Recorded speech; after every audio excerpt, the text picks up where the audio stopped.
You're listening to the Chain Clankers podcast with your hosts, Quentin Ferris and Horatio Gonzalez. Follow us on Twitter and Instagram at Chain Clankers. Welcome in, everyone, to the Chain Clankers podcast. I'm your host, Quentin Ferris, here, joined as always by Horatio Gonzalez. We got a great episode for you guys today. We're going to be talking a little motivation. We're going to be talking some Brodie Smith for you guys and just kind of like analyzing the COVID disc golfer and kind of how the sport has changed in the last 9 months and kind of what hard work can do when it comes to just playing disc golf and kind of anything in life, that kind of mentality that you can take. Something a little bit different. We've got a couple of interviews coming up over the next couple of weeks, but just with some scheduling conflicts, we weren't able to get anything solid for you guys this week. But nonetheless, we've still got a really good show for you guys. Horatio, how are we doing today?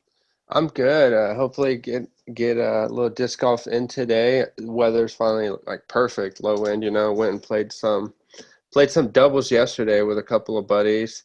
That was fun. If you guys have never played doubles before, I definitely recommend it. It makes it, we put like $10 on it just to make it a little bit more competitive, but it makes it fun. I know I had a lot of fun, and it also makes you like contemplate your shots a lot more. You're you got to talk it out with your partner and be like, well, you throw this shot, and then depending on how that goes, I'll see what I need to throw. And then you have a little bit of more pressure to actually execute that line. When you're playing singles, you throw your shot and then you just work with what you end up with. But doubles, if they have a really bad shot, you have to execute, especially if you're down like we were yesterday. We were like down 2 strokes, like pretty much the whole time, and unfortunately we were never able to catch back up and beat them, but we had a good game plan. Neither of us had played in 2 weeks, so we were a bit rusty there, but I think if we went and took them on again in a few days, we'd be able to take them down. Yeah. Now, do you have you were talking about it a little bit. I personally have not had the luxury of being able to play doubles much just quite yet. But like, what do you go in? Do you go in with a game plan? Do you and your partner actually sit down and talk about like, hey, this is going to be kind of our plan, or before the shot, are you guys actually strategizing every single shot, or is it just kind of I'm going to throw, you throw, and let's kind of see what happens? Yeah, so the course that we played at yesterday, it's a little tougher, pretty woody in the middle. And so it's a little different than what we're used to playing. So right from the beginning, I said, we just have to be team smooth. Just keep it relaxed, play it smooth, and not try to yank stuff because you'll be hitting trees left and right. And so that was kind of our game plan going in, was just to be smooth. And then after starting, basically how we went was we were going to take turns laying up. So after our drive or whatever, one person was gonna lay it up. That way we were solid and could get the par if necessary. And then the other person was gonna just full run and try to go for the birdie. And then we would just alternate. Now, if there was one scenario where maybe one of us had an advantage or it was a shot that we were more comfortable with, then the other person would lay it up, and then I or whoever would actually run it. And on drives also, there were shots where I'm good at, so like I can do a pretty good turnover shot. So I would be like, well, just put it out there in the fairway, kind of where we're safe and where we can lay up, and I'll go for this turnover shot. Because if I miss the turnover shot and it goes bad, if I turn it into a roller or something else, we're screwed. So where I was like, just put us out in the fairway where it's safe, and we'll just go for the par. But on a couple, we were able to get the birdie because I actually was able to get the turnover. So it worked out. Nice. What course were you guys playing? We played Derby. Oh, okay. Yeah. Pretty wooded. That was the course, the infamous course for me, at least. The one that I lost my vehicle in. Very wooded course. Does that change at all kind of your guys', I guess, overall strategy, or maybe kind of what discs were you throwing, or were you just throwing kind of the same thing the whole time? Yeah, it's only wooded like in the middle. So like that course is fun because it's like half wooded, half open. Mm-hmm. But it was very windy. But in that middle section, it sits down a little bit lower, so the wind, you don't feel it as much. But then once you get out of there, it was very windy. So I was throwing very overstable stuff. And then for the turnover shots, they were working out because on some of them it was tailwinds, so it was helping out. But yeah, I was throwing mostly overstable stuff, I guess, just to try to fight that wind. Yeah, no, for sure.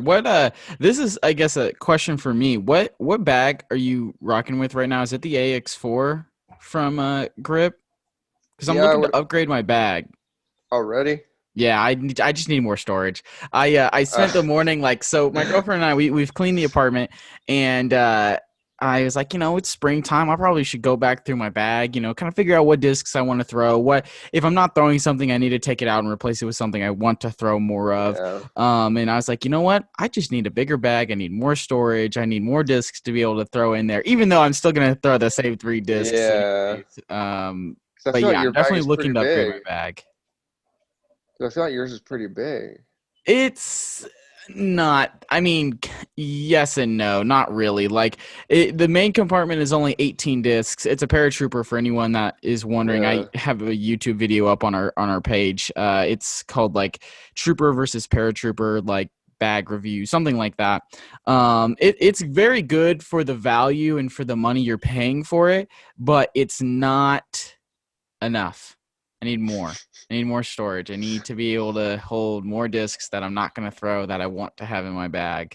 Yeah. Is pretty much the premise of it.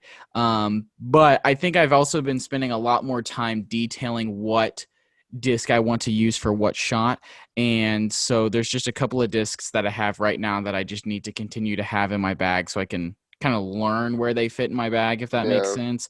And I just feel as though that grip bag just is cleaner, looks nicer, is going to feel better, all those kinds of things. So yeah, Super I'm high quality, like looking to upgrade for super sure. durable.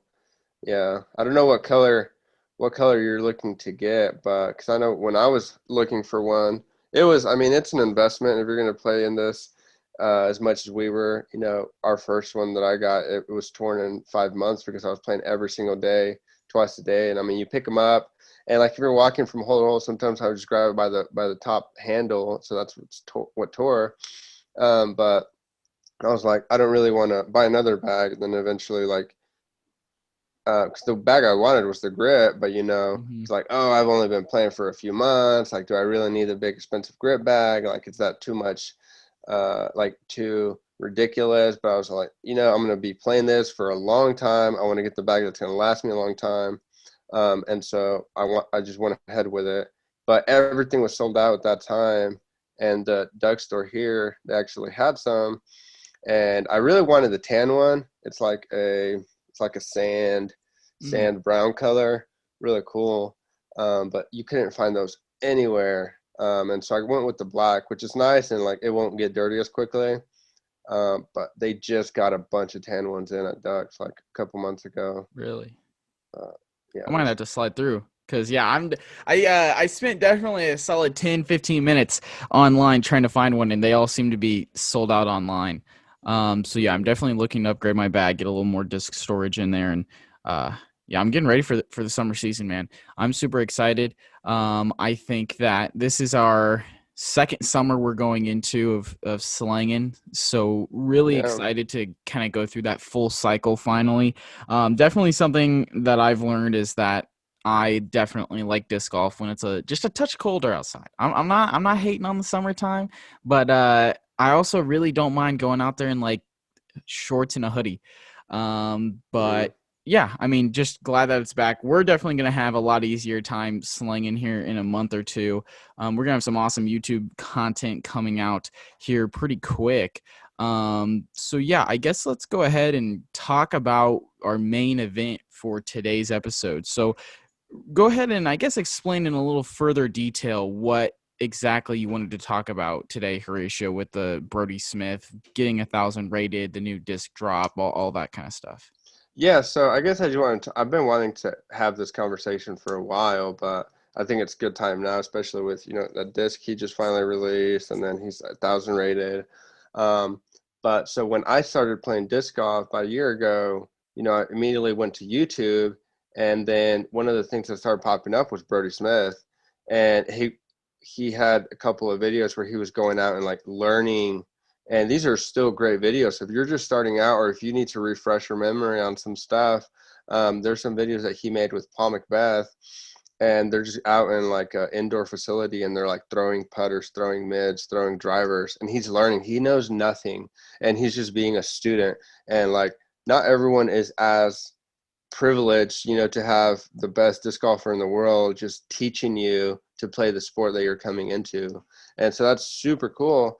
And so I guess the way I've seen it is Brodie Smith is kind of like our, I guess our mascot is the wrong word, our leader. He represents all these new players that started about a year ago, and that dude works his butt off. I follow him on Instagram, on YouTube. He is always working. He loves haters. Like, people have been hating him since the beginning. People were mad because he used to do videos on and Instagram on just regular golf, and then he switched over and they're like, I go to regular golf, blah blah. And he's like, hey, I love disc golf. Like, it's a lot of fun, and I can see myself, going big in it. Like, that, please understand. And he hasn't lost a ton of followers. He's gained probably more from the disc golf community.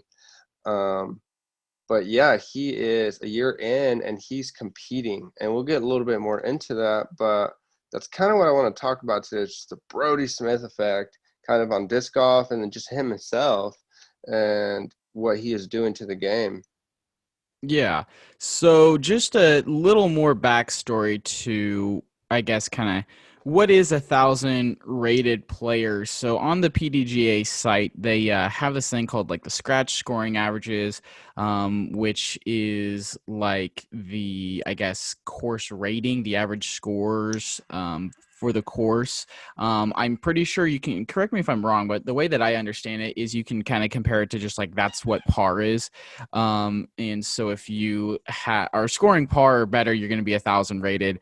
But if you're over par, that's when you start to not be 1,000 rated, right? So pretty much it's a pretty like really cool thing because we have played our fair share of tournaments, and even just coming close to that par level is pretty difficult to do. And I mean, they're playing on tougher courses than we have, and so Brodie Smith finally has an average of 1,000 rated player, which is super cool, awesome for him. And kind of like you were saying, like, this is somebody who switched over not too long ago, and if you listen to him on other podcasts, if you listen to him on his YouTube channel, those kinds of things, he says that this is not the year he's trying to compete in. He's got next year circled on the calendar. 2022 is when he really wants to start competing. So I think the first thing that I would like to talk about is like having realistic expectations. Like, he understands that, yes, his goal is to be 1,000 rated after the first year, came literally 1 point short of doing that, and then got it at the beginning of this year.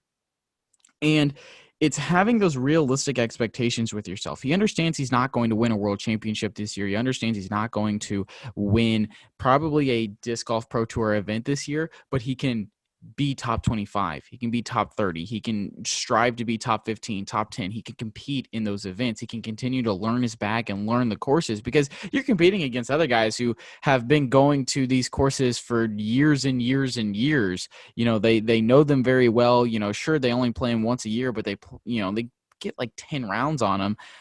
And they, you do that for 4 years. That's 40 rounds on this course. Like, what the course looks like for the most part.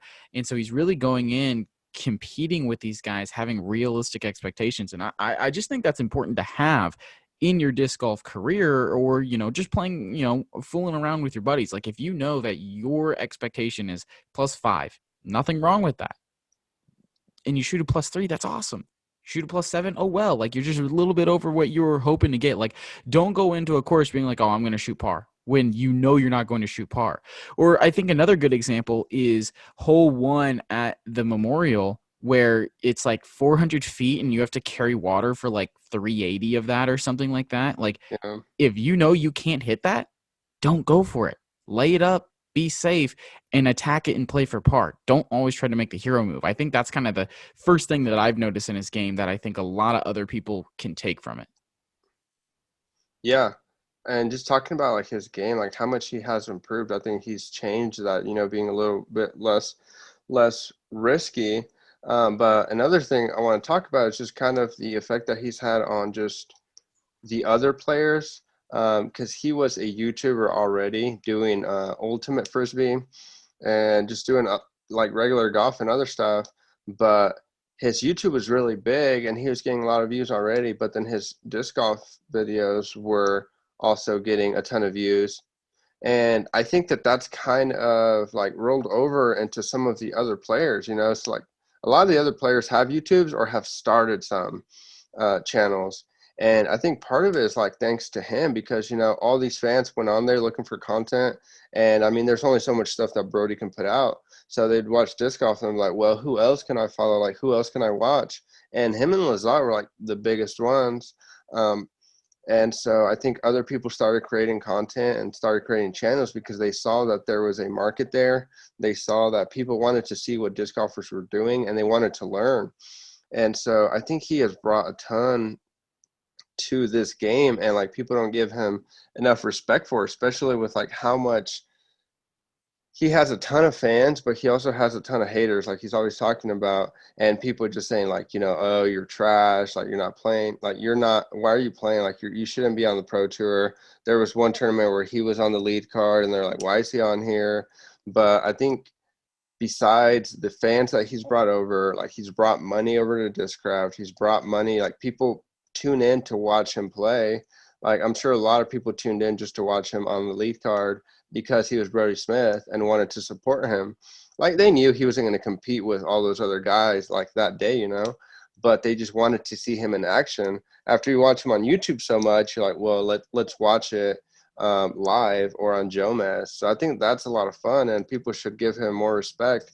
And it's very interesting because I'm curious, like what other players or what other big sports athletes, I guess, that we could see maybe in the future do something similar, because disc golf is something that, just about anyone can play. And if you want to put the time, he puts in a lot of time. And if we have other people like that who want to put in the time and, to learn the game, they could do something similar. Is there anyone that you can think of that would maybe also like do something like this? No one really kind of like comes off the top of my head who could do that, but I mean, like, I feel as though the bigger the sport grows, you could see a ton of baseball guys kind of going over to disc golf because I think a lot of the arm motion is similar, especially when it comes to forehands. So you could see some prominent baseball players going over. I mean, some ball golfers have started to embrace the sport and they've played a little bit or, put a little bit on their channels and stuff like that. So, I mean, like, I can't think of a singular name right now that's going to be like, yes, this is the next person coming to disc golf. But like, just kind of, for example, what you were talking about earlier with Brodie Smith's like reach, like these numbers are obviously a little bit older, but just for example, the best MPO player of all time, Paul McBeth. This again, these numbers are not exact. I don't have the exact ones pulled up, but from the time this article was written, it's on parkeddiscgolf.org. The title of the article is 3 Reasons Brodie Smith Could Be a Game Changer for Disc Golf. It was January 20th of 2020, so over a year ago. So these numbers are definitely a little bit different. But at the time, Brodie Smith coming into disc golf had 2.19 million subscribers on YouTube. Paul McBeth, the best male player, had 26,000. Right? Simon Lizotte had more than that. Jomez Pro had more than that. But the best player had 26,000. Paige Pierce, the best female player, only 5,400. On Instagram, Brodie Smith had damn near 1 million followers. Paul McBeth, 104,000. Paige Pierce, 40,000. Facebook page likes, Brodie Smith, 544,000. Paul McBeth, just under 20,000. Paige Pierce, just under 15,000. Twitter followers, Brodie Smith, 930,000. Paul McBeth, 23,000. Paige Pierce, just under 10,000. Right? So the effect that he's had on the game is that he is bringing more people into disc golf. And like you were saying, that like people will watch him on the lead card to either support him or to hate on him. And I think something that is good for disc golf is competitive rivalries and not like hating on players, but like having bad guys in the sport, if that makes sense. Yeah. Because people will watch hoping that they fail, or I don't know how good I guess that is from like a moral perspective, but like more people will tune in because they want to see one thing or another from a certain player, right? people tune in because they expect Paul McBeth to win every single tournament. He's the GOAT, all those things. People tune in to watch Brodie Smith, even if he's not on lead card, even if he's on like a gatekeeper card or a Central Yeah, Coast card or GK GK. Pro. Golly, I wanted to say J. GK Pro, like they'll still watch those YouTube videos, and there's literally a direct correlation between like whenever like Lazat, McBeth, and Smith are like in the title of these cards, those videos get so many more views because people are Yeah, tuning in for those players. So I honestly wouldn't be surprised if you see somebody like, I mean, I'm kind of surprised that Foundation Discs isn't doing this, to be honest, because they're the ones who have Paul McBeth and Brodie Smith kind of locked up on contracts right now. I'm surprised they're not just putting together full round coverage of Brodie Smith's like events. I mean, maybe they just can't get down there or whatever it is. I know they've done some practice rounds and they've done a couple of videos like that, but I mean, if they just filmed the entire card and then did commentary over it, like those would get so many views because people want to watch Brodie Smith, regardless of who he's playing with. He's bringing so many more people over, which is so good for the sport because it's opening the eyes to just other people in the sport. And I think it's really cool that he went from ultimate to ball golf to disc golf, and he's even said like he likes disc golf. Like it's not because he was yeah, bad at ball golf that he came over to disc golf, and like he's bringing in new ideas and new, I guess, theories about how like disc golf should work that I don't think yeah. anyone has ever thought about before, which is going to make disc golf better, in my opinion. Yeah, he definitely questions a lot of stuff. He does a lot of those debates on Instagram where, people just ask questions or whatnot. And he's asking questions that maybe other people are afraid to ask. And part of it also is because he has that audience. So he can ask these questions and get a lot of people talking. And the more people you can get talking, the better, because it'll actually bring about change. But just talking about his audience, like, I don't, I know there's like some crazy, like, discs that are very like high, collectible. Like some of Simon Lizotte discs are like some of the most valuable, like collectible sought after discs. But probably, I don't know, probably after that, I would say that the most like prestigious or like discs that you can have in your collections are some of the Brodie Smiths. And I guess it's more for people that are discraft. There's some people that like only collect Discmania or only collect Discraft. But I guess for a lot of people that collect kind of everything, Brodie Smith discs are insane. Like he has a cult following. Like his page on Facebook has like so many members in it, and like the resale on some of his discs is insane. Like he just released that 1,000 rating Get Freaky, and it sold in 18 seconds. And I'm sure those are already being sold for, crazy amount online. And I don't know, like it's not fun. Like I don't buy those discs for the reasons, and I'm not going to overpay for those discs because I don't need them that much. But for people that do, that's really cool because it adds another layer to disc golf. Like, you can play it, you can watch it on YouTube, but then there's also this other world of just collecting, and it's almost like Pokemon cards, I guess. And it's like if you can't play as much, or if you can't, I don't know, you can still collect. And if you have a really cool collection, like it's something to be proud of in that world. But Brodie Smith, like, I think just because of the way he's done it, like he's really good at marketing, and they don't release as many discs as they could. And sometimes it's for certain reasons, like they don't want to overdo it, but they know what they're doing. And it's very strategic, and it gets people talking. And this disc came out, sold out. You don't get it, you buy something else. You're already there. I might as well buy something else.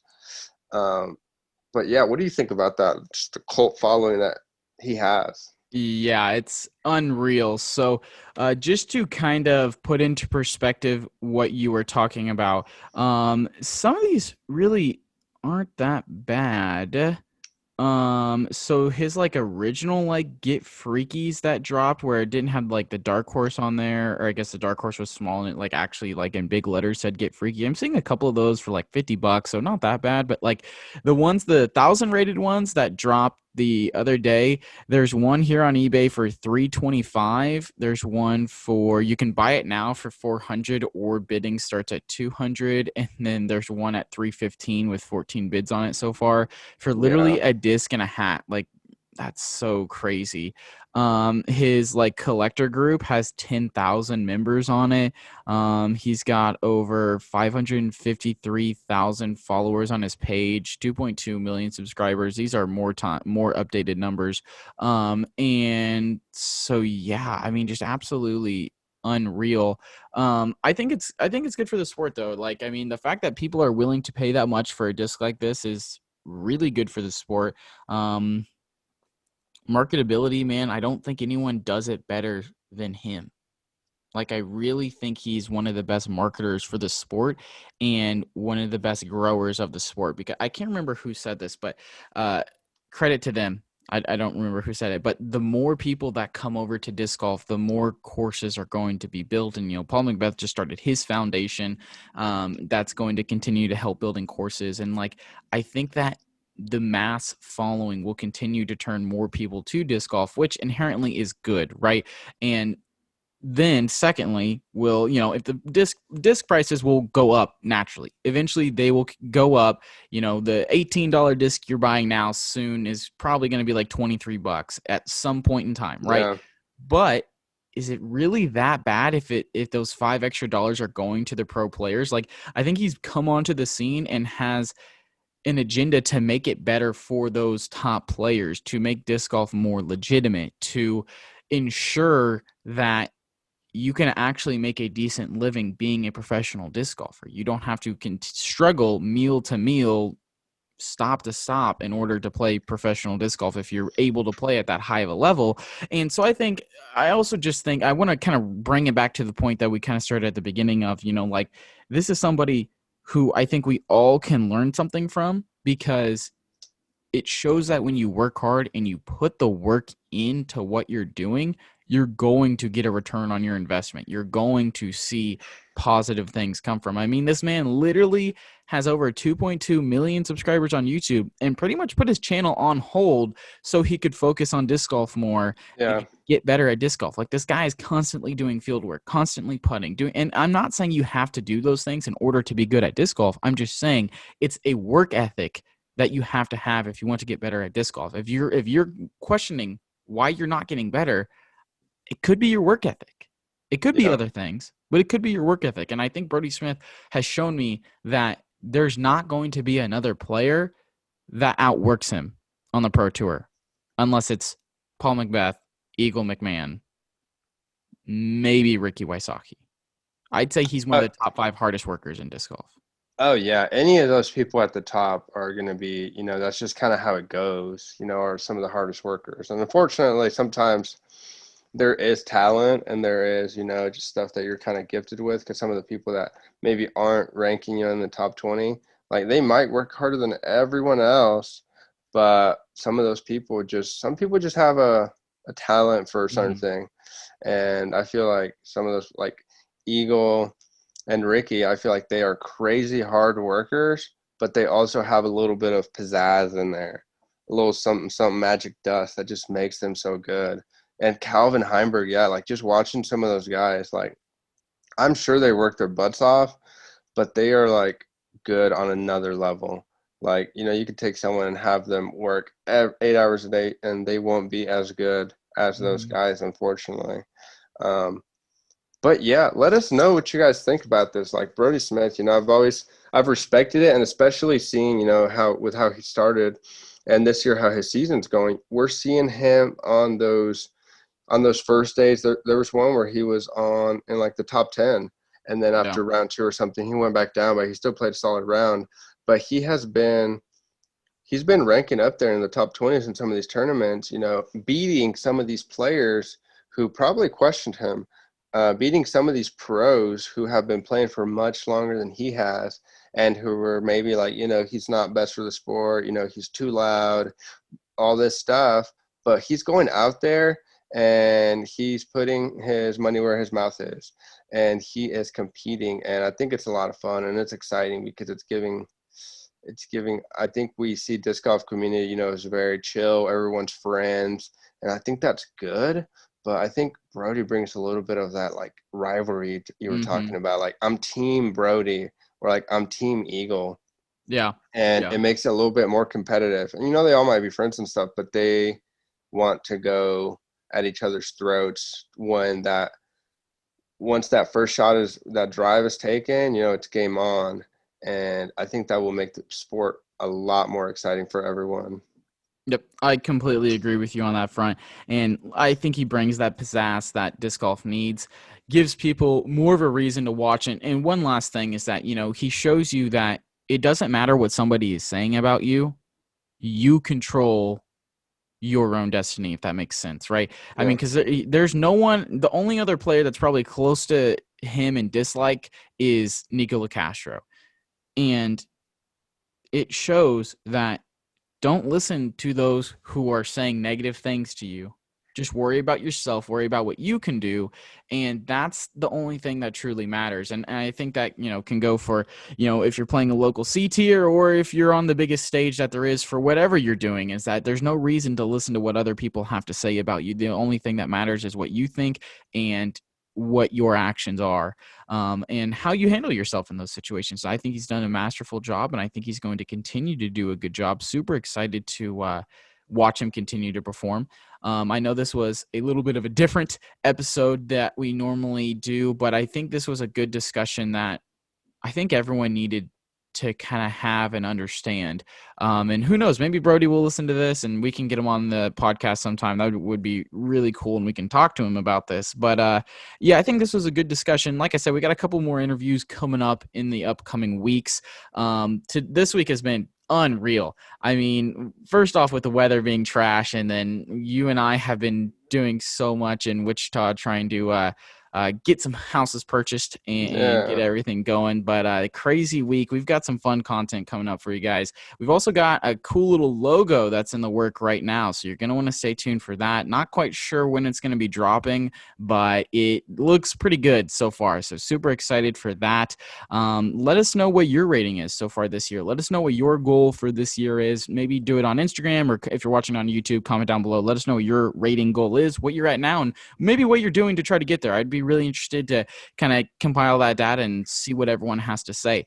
We really do appreciate you guys tapping in. If you haven't already, make sure you hit that subscribe button and leave us a like rating if you're watching on YouTube. We got some fun shows coming up. Ratio, you got anything else before we get out of here? No, man, I think I've said it all. I'm going to go get changed and go play some disc golf, enjoy the weather. Hopefully you guys can get out there and have a good round. Hell yeah, man. Let's keep clanking those chains. We'll see y'all next week.